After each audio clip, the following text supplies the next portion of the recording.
Good evening sir. Good evening बच्चों, कैसे हैं आप सभी। Fine, thank you sir.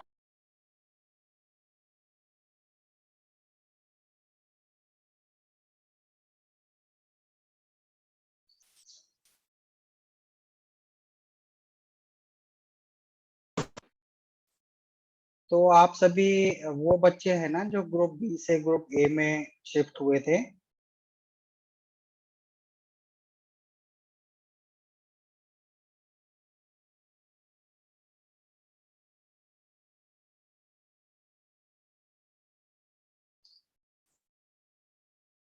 तो आज तो बहुत कम बच्चे हैं, ऐसा क्यों है?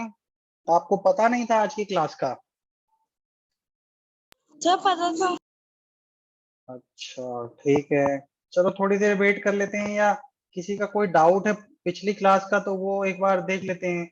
मैंने लास्ट क्लास में ना ये पढ़ाया था ना, इंटीरियर ऑफ द अर्थ। मतलब कि आप बच्चों की, मैंने एक एक्स्ट्रा क्लास ली थी। कब ली थी? मंडे को। उसमें मैंने आपको interior sir of the earth पढ़ाया था। सर हाँ। सर मेरा पिछली क्लास में डाउट रह गया था। सर नहीं, राइथमिक राइज क्या होता है? कौन सा? राइथमिक राइज सर। रेदमिक राइज। रेदमिक राइज देखो, कल की जो क्लास थी ना उसका डाउट मैं आपको ना कल वाली क्लास में बता दूंगा, गुड क्योंकि इवनिंग सर। Good evening. उस वो ऐसा है कि वो कंबाइंड क्लास थी पुराने बच्चों की और आपकी, तो अगर सिमिलर डाउट किसी और बच्चे का है तो कल की क्लास का डाउट मैं आने वाले कल में बताऊंगा। लेकिन मंडे को जो मैंने आपको चैप्टर 2 पढ़ाया था, 7th क्लास के बच्चों को चैप्टर 2 पढ़ाया था, जो ग्रुप बी से ग्रुप ए में आए हैं उनको मैंने अगस्त में नहीं पढ़ाया था। तो अगर उस चैप्टर 2 में कोई डाउट है तो आप पूछ लीजिए, अदरवाइज हम चैप्टर 3 पढ़ते हैं। तो फिर आप भी ग्रुप ए के पुराने बच्चों के लेवल पे आ जाओगे। ठीक है, तो मैं अब शुरू कर देता हूँ। ऑलरेडी हम 3 मिनट्स वेट कर लिया, तो जिनको ज्वाइन करना है वो ज्वाइन करते रहेंगे। तो मैं आप सभी को म्यूट कर देता हूँ। ये चैप्टर 3 पढ़ाता हूँ, अवर चेंजिंग अर्थ। सीबीएसई का है ये पैटर्न, पंजाब बोर्ड से थोड़ा डिफरेंट हो सकता है बट मिलता जुलता है। ठीक है, तो ये पढ़ाता हूँ, उसके बाद लास्ट में फिर आप सभी के डाउट्स लेता हूँ।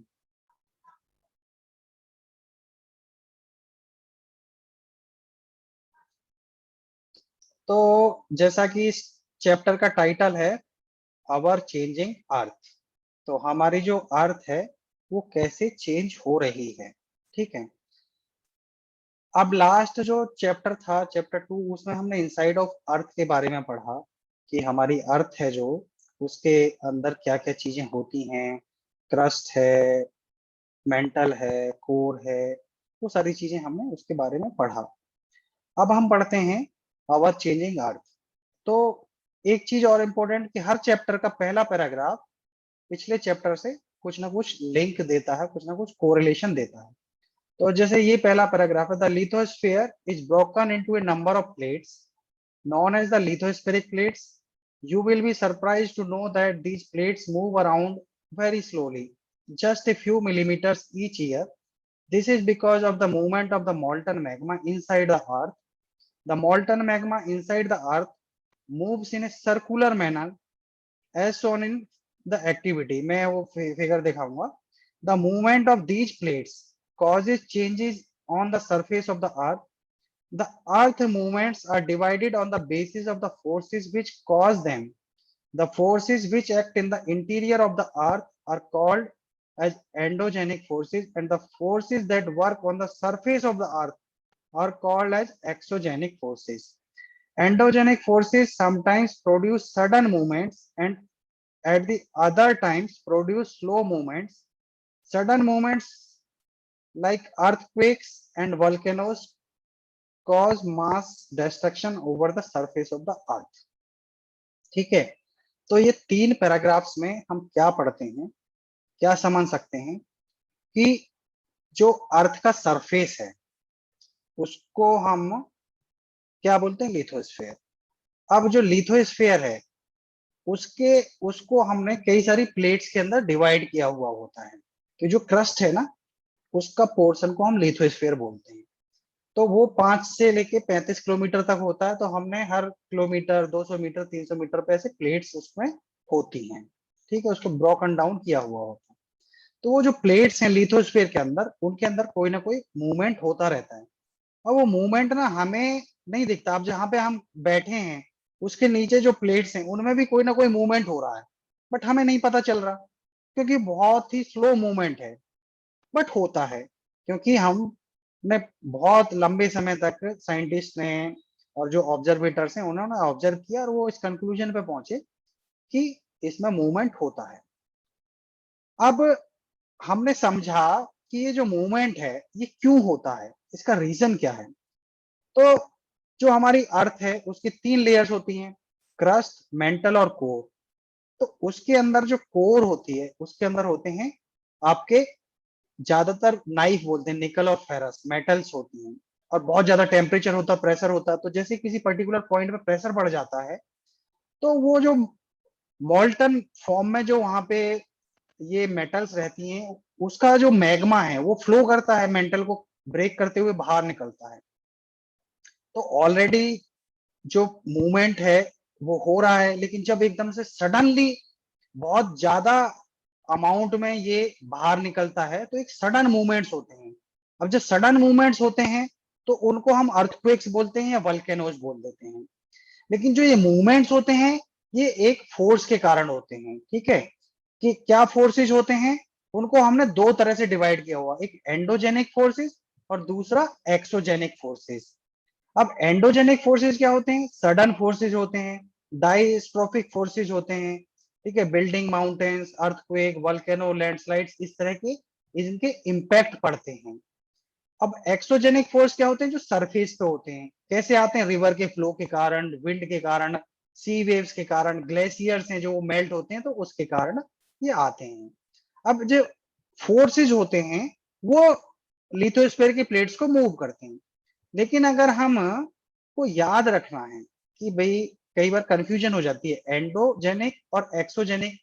कई बार बच्चे ना एक्सोजेनिक को लिख देते हैं जो अंदर होते हैं, एंडोजेनिक को लिख देते हैं जो बाहर होते हैं। एक्सो, एक्सटर्नल, एक्सट्रोवर्ट, मतलब कि एक्स मतलब ऐसा होता है कि बाहर, एक्सटर्नल मतलब कि बाहर, ठीक है, एक्स्ट्रा, एक्सट्रोवर्ट मतलब कि जो बंदा ओपन है, ठीक है। एंडोजेनिक, एंडो मतलब इनसाइड, एंडो मतलब इनसाइड। तो इससे याद रखो, एंडोजेनिक पूछा किसी ने कि एंडोजेनिक आपका जो लिथोस्फेरिक प्लेट्स हैं और या क्रस्ट है उसके अंदर होता है या बाहर होता है, तो तुरंत बोलना एंडोजेनिक अंदर होता है, एक्सोजेनिक बाहर होता है। तो ये इसको याद रखने का तरीका है। तो हमने क्या पढ़ा, हमने पढ़ा कि जो अर्थ का सरफेस है, विजिबल सरफेस है, उसको हम लिथोस्फीयर बोलते हैं। उसकी एक डेप्थ होती है और उस डेप्थ को हमने नंबर ऑफ प्लेट्स के अंदर डिवाइड किया हुआ होता है। वो प्लेट्स मूव करती हैं, क्यों मूव करती हैं, उस पर फोर्सेज लगते हैं। फोर्सेज क्यों लगते हैं, क्योंकि हमारी जो अर्थ है उसके कोर में कोई ना कोई हलचल होती रहती है, ठीक है, मोल्टन मैग्मा बाहर आता रहता है। लेकिन जब मैग्मा बहुत ज्यादा आ जाता है तो फोर्सेस सडन होते हैं, तो अर्थक्वेक आ जाता है और वल्केनोज बनते हैं, ठीक है। तो इतना हमने इस स्लाइड के अंदर पढ़ा।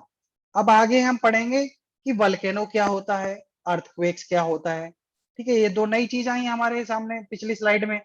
तो वल्केनो क्या है, देखो ये पिक्चर आपको दिख रही है। पिक्चर क्या, मैग्मा चेम्बर है, कोर के अंदर मैग्मा है, ठीक है। मैग्मा कहाँ पे है, मेंटल, और ये नीचे कोर तक भी जाता है। कोर से मेंटल को चीरता हुआ क्रस्ट में आता है, ठीक है।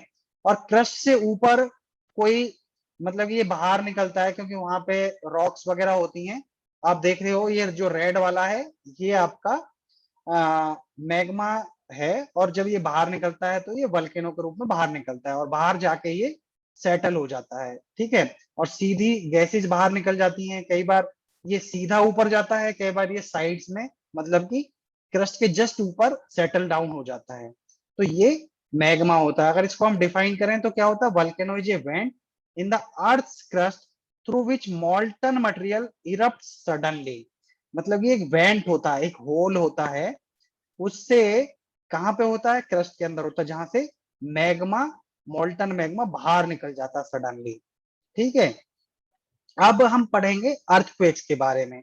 तो similarly when the lithospheric plates move, the surface of the earth vibrates. The vibrations can travel all around the earth. These vibrations are called earthquakes. The place in the crust where the movement start is called the focus. The place on the surface above the focus is called the epicenter. Vibrations travel outwards from the epicenter as a waves. Greatest damage is usually closest to the epicenter, and the strength of the earthquake decreases away from the center. कई बार आप बच्चों ने अगर ध्यान दिया हो तो news आती है या न्यूज़पेपर में या टेलीविजन चैनल पे बताते हैं कि इस जगह अर्थक्वेक आ गया, उसका एपिसेंटर ये था। पंजाब में मान लो अर्थक्वेक आया, उसका एपिसेंटर होशियारपुर था।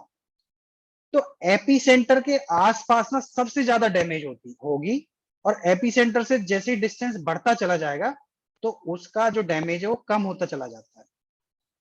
ठीक है, इसको दूसरी तरीके से कैसे समझ सकते हैं कि मान लो कि चाइना में अर्थक्वेक आया लेकिन हमारे इंडिया में कुछ नहीं हुआ। क्यों नहीं हुआ? क्योंकि जो उस अर्थक्वेक का एपिसेंटर था ना वो चाइना में था, तो इसलिए, और चाइना में भी पूरे में नहीं था, चाइना के किसी एक पर्टिकुलर प्लेस पे था। तो उस एपिसेंटर के आसपास, मतलब एक तो ओरिजिन पॉइंट हो गया जहां से अर्थक्वेक शुरू होता है, उसको बोलते हैं फोकस, और उसके आसपास का जो एरिया, जस्ट आसपास का जो एरिया होता है उसको बोलते हैं एपिसेंटर। तो जहां वो एपिसेंटर होगा, जिस कंट्री में, जिस स्टेट में, जिस डिस्ट्रिक्ट में, वहां पे मैक्सिमम डैमेज होता है, और उससे जैसे जैसे दूरी बढ़ती चली जाएगी तो जो डैमेज है, डिस्ट्रक्शन है, वो कम होता चला जाएगा।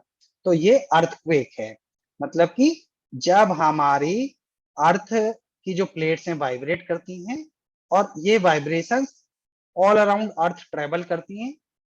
जर्नली वाइब्रेशंस हो रही हैं, हमारे नीचे वाइब्रेशंस हो रही हैं, लेकिन हम उनको फील नहीं कर पाते क्योंकि उनका इतना ज्यादा फोर्स नहीं है। लेकिन जब सडन होता है तो एकदम से हिलता है पूरा, और वो अर्थक्वेक कहलाता है। ठीक है, नेक्स्ट अब हम आगे बढ़ते हैं। अर्थक्वेक का ओरिजिन हमने पढ़ लिया है कि ओरिजिन कैसे होता है।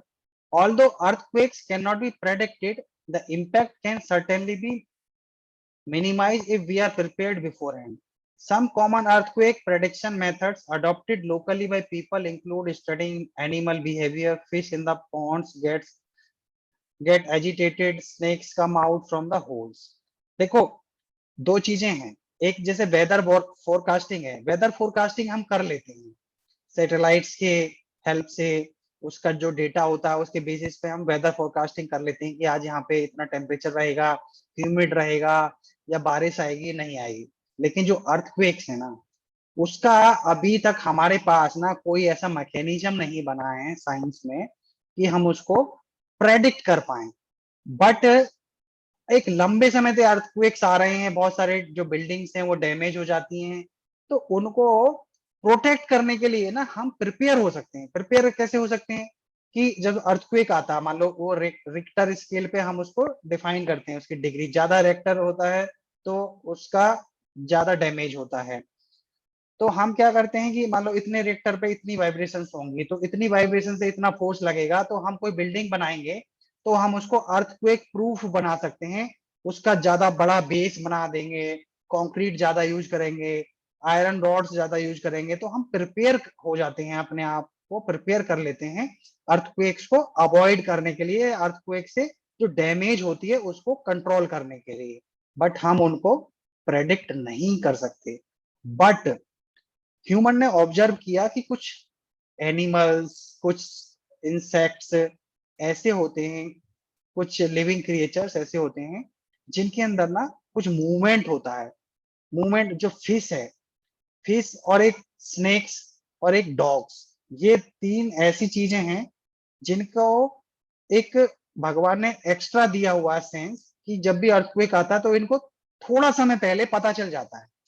मतलब 1-2 घंटे पहले भी अगर पता चल गया ना, कुछ मिनट पहले भी पता चल गया, तो उतने टाइम में लोग जो बिल्डिंग्स में रह रहे हैं, देखो बिल्डिंग्स टूटेंगी तो बंदों को ज्यादा डैमेज होगी, लेकिन वो बंदे अगर बिल्डिंग से बाहर आ गए, 2-3 मिनट का टाइम मिल गया, ग्राउंड में आ गए, तो लाइफ, ह्यूमन लाइफ बच सकती है। तो इन एनिमल्स की जो रिएक्शंस होती हैं उससे कुछ आइडिया लग जाता है।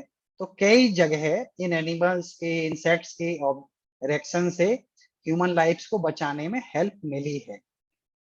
ठीक है, नेक्स्ट, अर्थक्वेक प्रिपेयर्डनेस। अब अर्थक्वेक आ गया तो हमें क्या करना है? तो हमें एक तो सेफ स्पॉट, जैसे जो सेफ स्पॉट होते हैं क्या होते हैं, अंडर ए किचन काउंटर, किचन काउंटर के नीचे चले गए, मान लो बिल्डिंग टूटेगी तो काउंटर है, तो एटलीस्ट हमारे ऊपर जो डेब्रिस है या मलबा है वो हमारे ऊपर नहीं आएगा। या किसी टेबल के नीचे, मान लो किचन नहीं है ऑफिस में, तो चलो टेबल के नीचे घुस जाते हैं, कुछ ना कुछ प्रोटेक्शन हो जाएगी डेब्रिस से। डेस्क के नीचे चले जाएं, किसी वॉल या के कॉर्नर में चले जाएं, ताकि वहां पे जब कोई पिलर विलर गिरेगा तो हमें कम से कम वहां पे डैमेज होगी। Stay away from fire places हैं, या जैसे आपके केमिकल के स्टोरेजेस हैं, ऐसी जगह से तुरंत भागना चाहिए, क्योंकि जब अर्थक्वेक आएगा आग फैलेगी, बंदा जल जाएगा।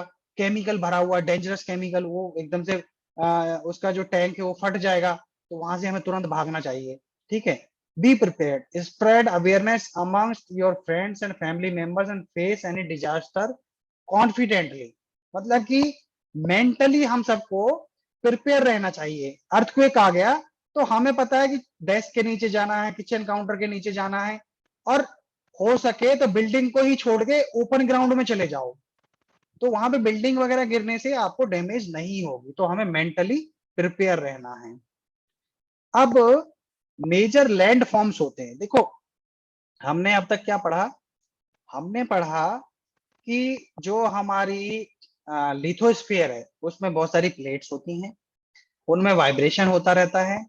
वाइब्रेशन क्यों होता है? क्योंकि फोर्सेज आते हैं। फोर्सेज कहाँ से आते हैं? मोल्टन मैग्मा से आते हैं। ठीक है, उन फोर्सेज के कारण उसमें वाइब्रेशन होता है। जब सडन फोर्सेज आ जाते हैं तो अर्थक्वेक आते हैं, वल्केनो हो जाते हैं। ठीक है, अर्थक्वेक्स क्या डैमेज कर सकते हैं वो हमने पढ़ा, अर्थक्वेक से कैसे बच सकते हैं वो हमने पढ़ा। अब हम पढ़ेंगे major land forms. Land forms क्या क्या होते हैं?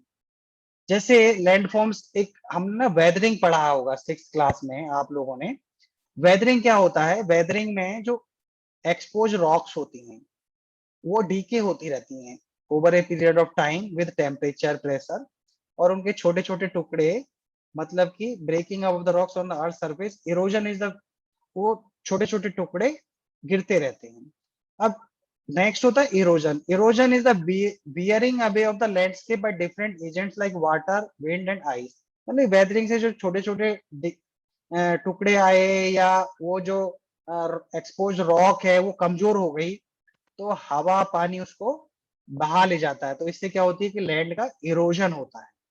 Eroded material is carried away और transported by water, wind, etc., and eventually deposited. This process of erosion and deposition create different landforms on the surface of the earth. मतलब कि आज हम जिस जगह पे रह रहे हैं, जरूरी नहीं है कि 100 साल पहले वो जगह ऐसी ही हो। क्या पता वहां पे कोई रिवर फ्लो कर रही हो, क्या पता वहां पे कोई पॉन्ड हो। Over a period of time क्या हुआ कि उसका जो शेप है, उसकी जो फॉर्म है वो चेंज हो गई। तो हम यही मेजर लैंड फॉर्म्स के बारे में पढ़ेंगे कि ये लैंड फॉर्म्स कैसे बनते हैं, कैसे over a period of time इनमें चेंजेस आते हैं। तो लैंड फॉर्म्स को बनाने के कुछ मेथड्स होते हैं, जैसे पानी से बनते हैं, कुछ सी वेव से बनते हैं, कुछ आइस से बनते हैं, कुछ विंड से बनते हैं। तो 4 मेथड से डिफरेंट डिफरेंट लैंड फॉर्म्स बनते हैं, और उनका जो शेप है, उनका जो साइज है, उनका जो टेक्सचर है वो चेंज होता है। तो सबसे पहले होता है रिवर। रिवर से कैसे बनते हैं? तो रिवर क्या होता है? The running water in the river erodes the landscape when the river tumbles at steep angle over very hard rocks और down a steep valley side, it forms a waterfall. अब देखो जैसे पानी है, रिवर आपने देखा होगा, कभी आप उत्तराखंड या हिमाचल प्रदेश गए, आपने देखा रिवर पहाड़ों से पानी बह रहा है। ठीक है, अब जिन पहाड़ों से पानी आ रहा है, अगर वो पहाड़ बहुत स्ट्रॉन्ग है, तो इस तरह का, जैसे इस पिक्चर में आपको दिख रहा है ना, वाटरफॉल आपने देखे होंगे, तो ऊपर से एकदम से सडनली पानी गिर रहा होता है, क्योंकि वो बहुत ही स्ट्रॉन्ग रॉक होती है, वो पानी से ना तो टूटती है ना बहती है, ठीक है, बट धीरे धीरे उसमें इरोजन होता है, थोड़ा थोड़ा सा घिसती रहती है। तो जब आप मतलब कि हमारी आने वाली जनरेशन वहां जाएंगे, वो देखेंगे तो थोड़ा सा वो स्टीप हो जाएगा, थोड़ा सा वहां से कंट्यूर्स बन जाएंगे, उनको हम आगे पढ़ेंगे कैसे बनते हैं। बट जब ये स्ट्रॉन्ग बेस होता है, उसमें से वाटर फ्लो करता है, तो लैंड वाटरफॉल्स होते हैं। हम लोग जैसे हिली एरियाज में जाते हैं बहुत सारे वाटरफॉल्स देखने के लिए, तो वाटरफॉल्स वर्क ऑफ रिवर से और वाटर के फ्लो से बनते हैं, और वहां की जो लैंड है उसकी जो करेक्टरिस्टिक्स हैं और उसकी जो टाइप है, उसके बेसिस पे ये वाटरफॉल्स बनते हैं। ठीक है, आगे, as the river enters the plain, अब देखो जो हिली एरियाज हैं, पहाड़ हैं, माउंटेन्स हैं, वहां पे वाटरफॉल्स बन गए। अब जब हम प्लेन्स में जो रिवर जाती हैं तो वहां तो वाटरफॉल नहीं होते हैं, तो वहां क्या होता है वो अब हम इस पैराग्राफ में पढ़ेंगे। As the river enters the plain it twists and turns forming large bends known as meanders. अब आपने देखा होगा कि अभी कोई रिवर देखी होगी, तो रिवर एकदम स्ट्रेट लाइन में फ्लो नहीं करती है, ऐसे जिग जैग वे में फ्लो करती है। क्यों करती है? क्योंकि जो लैंड फॉर्म है, जहां पे डेप्थ होगी वहां पानी जाएगा, फिर दूसरी तरफ जहां पे वो और स्लो होगा, स्लो मतलब कि डेप्थ और कम होगी, उधर जाएगा, तो ऐसे जिग जैग जाएगा। हमारी कोई स्ट्रेट लाइन में मतलब कि हमारा लैंड का डिस्ट्रीब्यूशन नहीं है, तो ये जिग जैग फॉर्म बनेगा।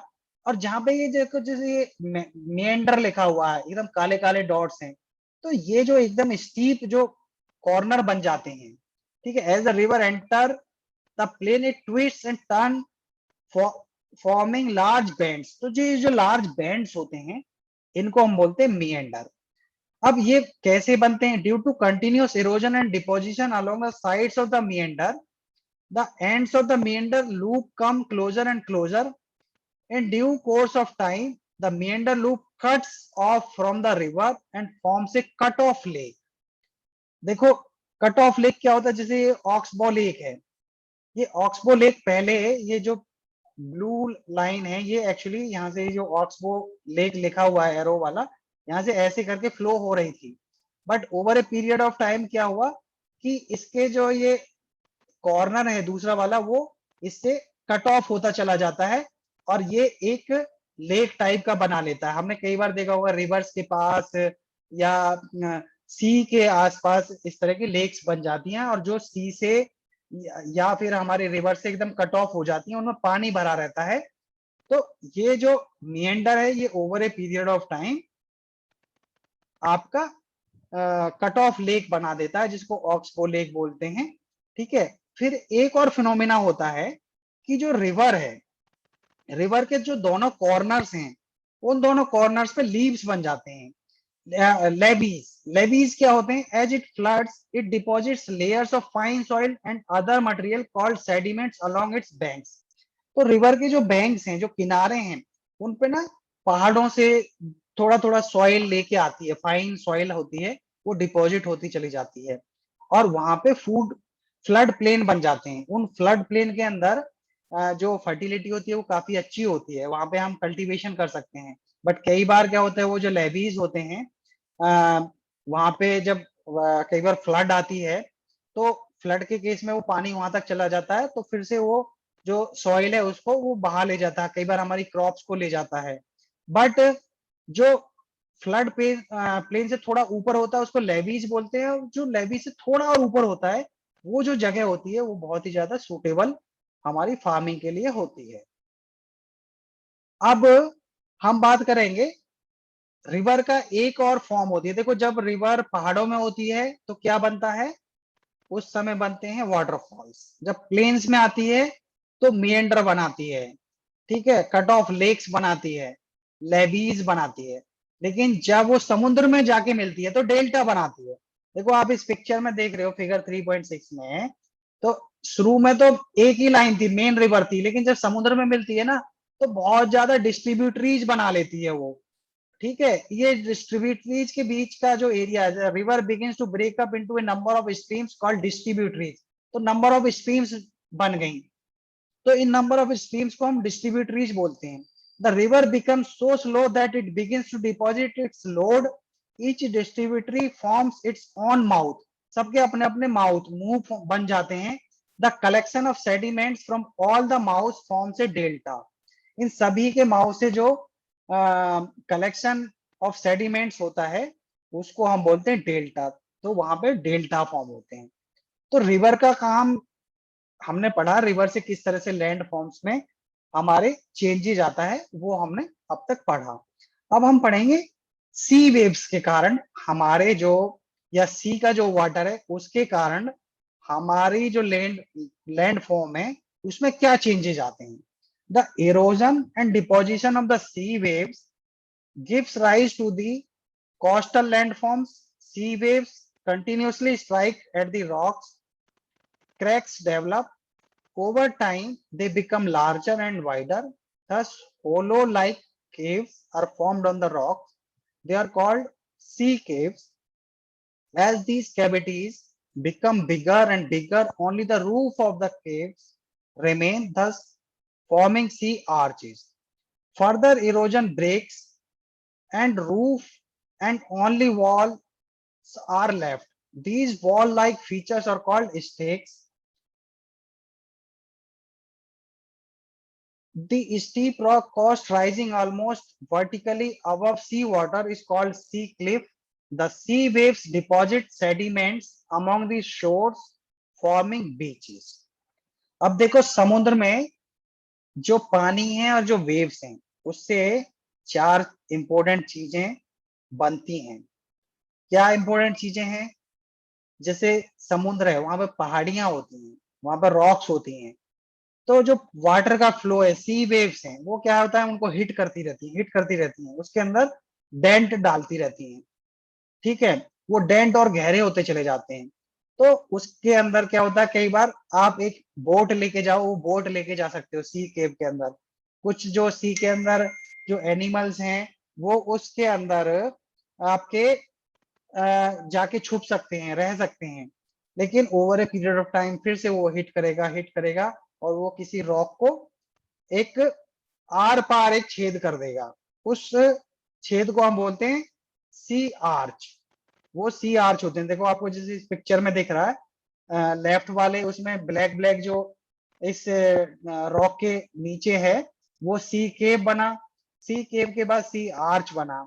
अब over a period of time क्या होता है कि ये जो सी आर्च है ये ऊपर की तरफ राइज होता चला जाता है, राइज होता चला जाता है, और फिर क्या हो जाता है, ये मेन रॉक से कट ऑफ हो जाता है। जैसे आप एक्सट्रीम राइट में एक रॉक देख रहे हो, वो बिल्कुल मेन रॉक से अलग हो गई है, उसको हम बोल देते हैं स्टैक।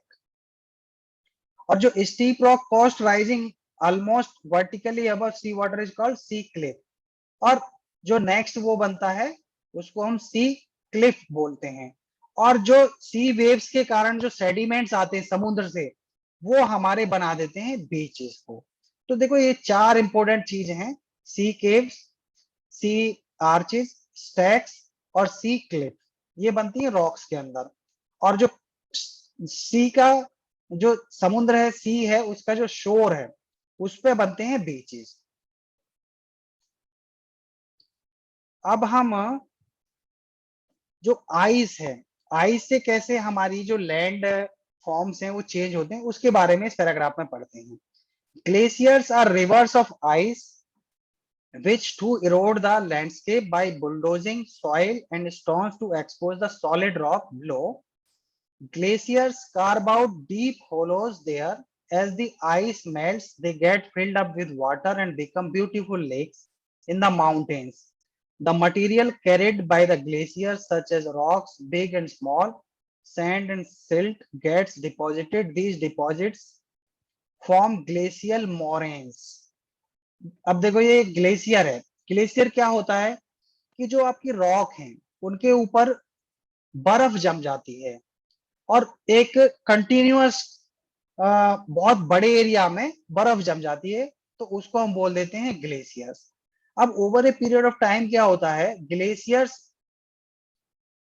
को दूसरे अर्थ में हम समझ सकते हैं कि वो रिवर्स ऑफ आइस होते हैं, लेकिन over a period of time वो इरोड होते रहते हैं। और जो लैंडस्केप है, by bulldozing soil and stones to expose the solid rock below glaciers।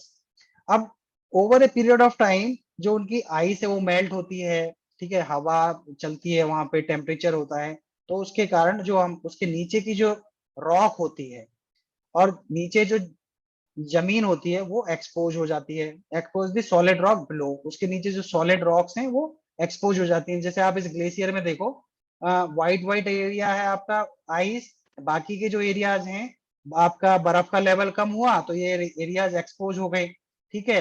अब और ज्यादा बर्फ का लेवल कम होगा तो इनके बीच में गड्ढे बन जाएंगे, और जब टेम्परेचर राइज होगा, जब समर होगी, तो उन गड्ढों के अंदर बर्फ जो है वो मेल्ट हो जाएगी, ठीक है। वो जब मेल्ट हो जाती है तो ब्यूटीफुल लेक्स बन जाती हैं। लेकिन जो पहाड़ी एरिया, जो ये हाई राइज एरियाज हैं, वहां पे बर्फ जमी होगी, लेकिन जो नीचे वाले एरियाज हैं वहां पे लेक बन गई।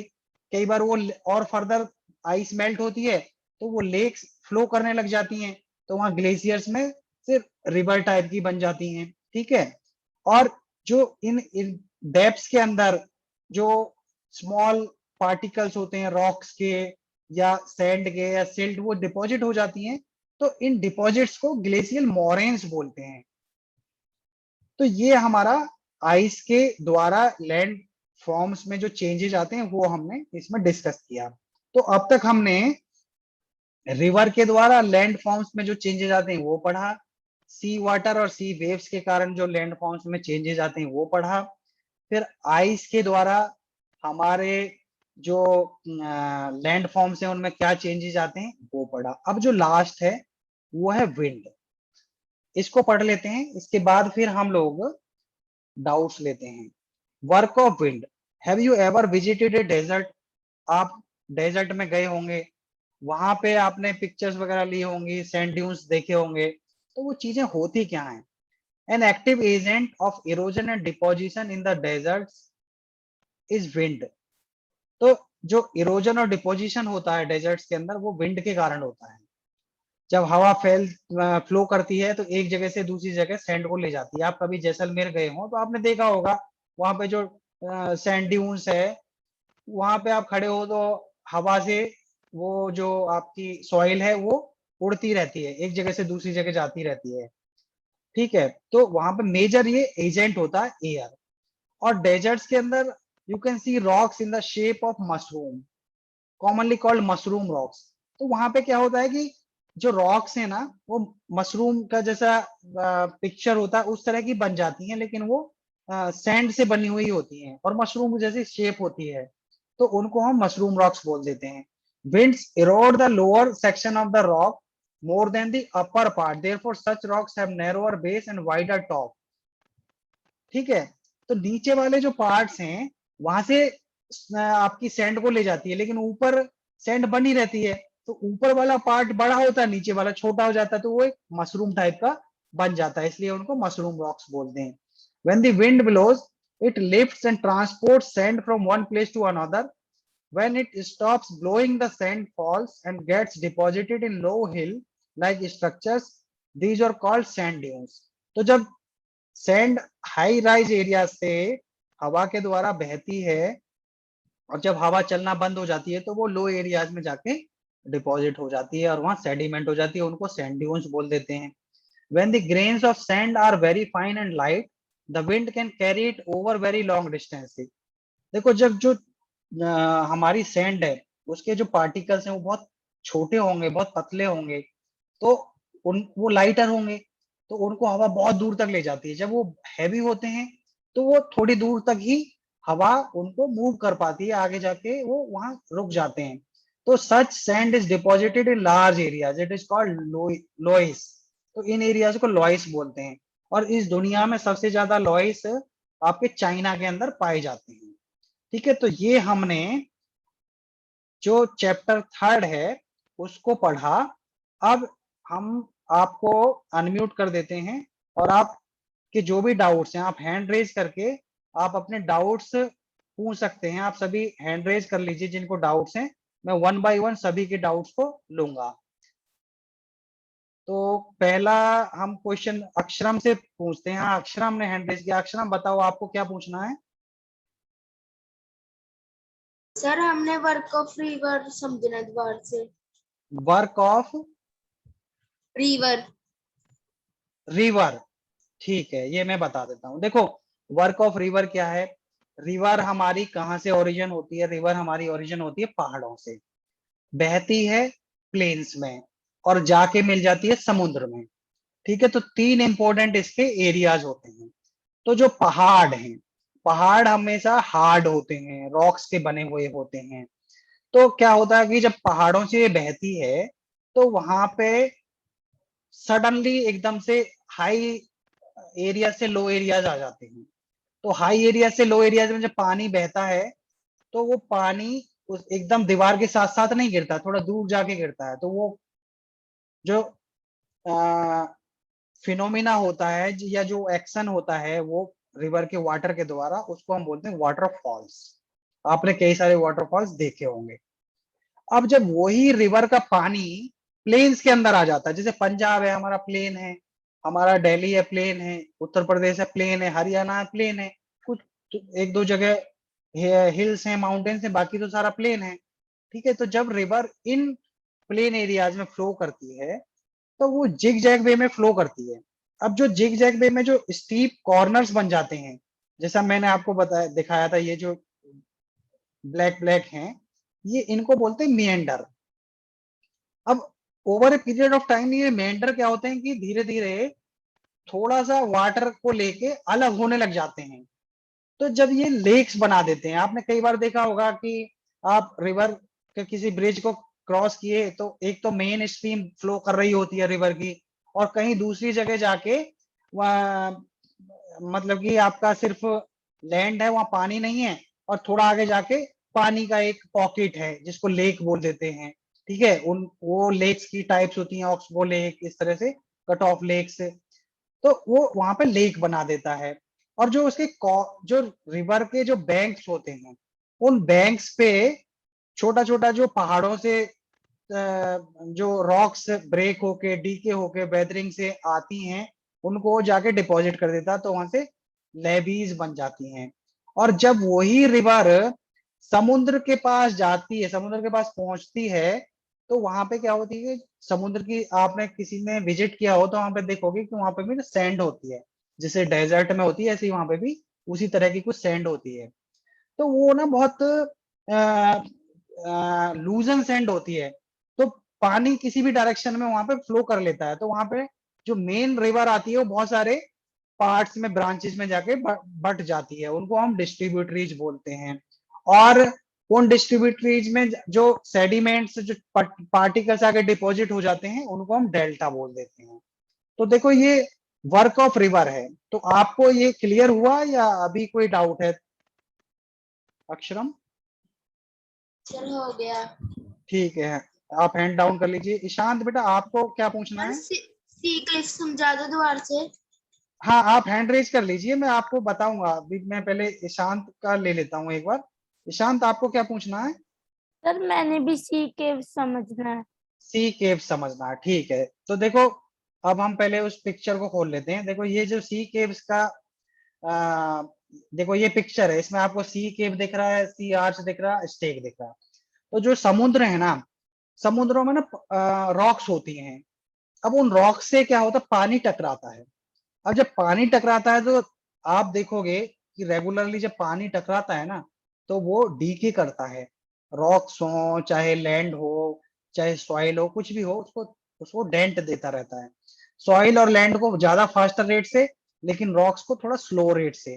तो शुरू में ये सीधी वॉल रही होगी, लेकिन जब इससे पानी टकराया टकराया, जो वॉल का, रॉक की वॉल का जो वीकर पार्ट है, वीकर पॉइंट है, वहां पे पानी टकराएगा और वहां से थोड़ा थोड़ा थोड़ा थोड़ा जो पार्टिकल्स है जो वहां से मतलब कि लूज और वीक जो वहां पे डेब्रिस है, उनको हटाता चला जाएगा, तो वहां एक छेद होता चला जाएगा। तो उस जो छेद होता है उसको हम बोलते हैं सी केव। अभी आपको क्लियर हुआ या मैं और बताऊं इसको सी केव के बारे में ईशान? सर समझ आ गया।